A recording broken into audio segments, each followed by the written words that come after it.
अस्सलाम वालेकुम, आप देख रहे हैं पीए न्यूज एचडी और मैं हूं आपके होस्ट सादिया बतूल।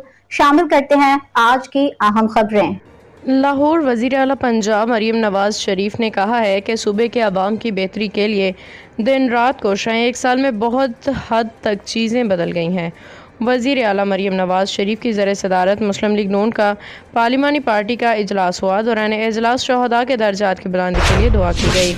इजलास से खिताब में वज़ीर आला मरीम नवाज ने कहा कि भारतीय जारहियत के खिलाफ भरपूर कामयाबी पे मुसल्लह अफवाज को सलाम पेश करते हैं। हुकूमत पंजाब की कारकर्दगी अवाम के सामने रखना चाहती हूँ। मुझे अल्लाह ताला को जवाब देना है। अल्लाह ताला ने हमें इज़्ज़त दी। मरीम नवाज ने कहा कि हमारे दुश्मन मुल्क की मईशत का हुजम हमसे कई गुना ज़्यादा है। हमारे JF थंडर तैयारों ने भारत के राफेल तैयारे गिराए। न्यूज स्टूडियो से अब तक के लिए इतना ही। मजीद खबरों और अपडेट्स के लिए देखते रहिए पीए न्यूज एचडी।